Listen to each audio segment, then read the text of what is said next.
யாரு பிள்ளைகளுடைய துனியாவை கண்டு ஆசைப்பட்டாங்களோ அந்த பெற்றோர்கள் கண்ணை மூடின பிறகு பிள்ளைகள் உங்களோட துனியாவை சுரண்டுவாங்க, உங்களுக்கு துஆ செய்ய மாட்டாங்க.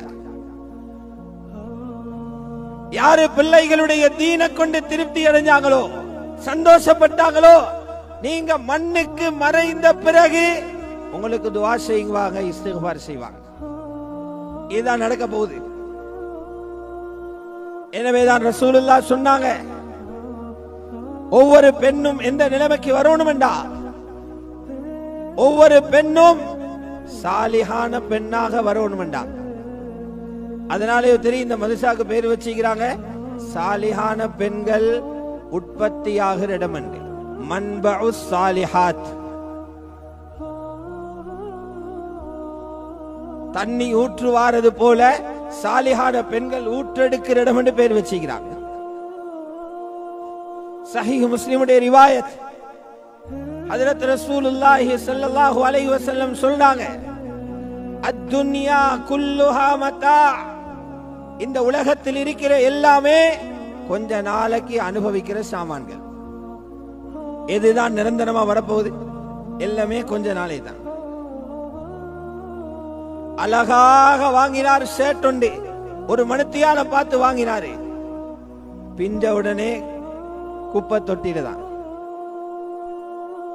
ஒரு நாள் பூராக சமைச்சாரு, 10 மணித்தியாலத்துல டேனேஜுக்குள்ள இருக்கும்.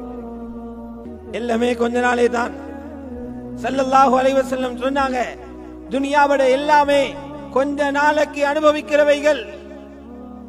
இந்த வஸ்துக்களில் ஆக சிறந்தவர்கள் சாலிஹான பெண்கள் என்றாங்க. சாலிஹான பெண்கள்,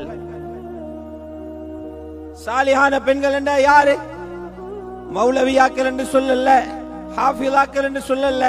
சாலிஹான பெண்கள் என்றா அல்லாஹ்வுடைய ஹக்குகளையும் குறைபாடு செய்யாம, அடியார்களுடைய ஹக்கிலையும் குறைபாடு செய்யாம வாழ்றவங்க. காலி பைலாவி பிரபல தஃப்சீருடைய அறிஞர் சாலிஹுக்கு இந்த விளக்கம் கொடுக்கிறாங்க.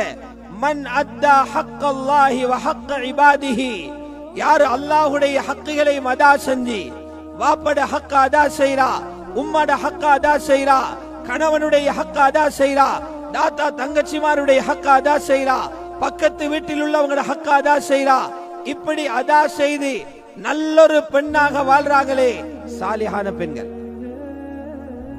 ரசூலுல்லாஹ் சொன்னாங்க, ஒரு பெண் சாலிஹான பெண் ஆயிருச்சண்டா உலகத்தில் இருக்கிற தங்கம் வெள்ளிகளை விட அவங்க பெருமதி என்ன, அவங்களை அடிக்கிறது சொத்துகள் இல்லைன்னா.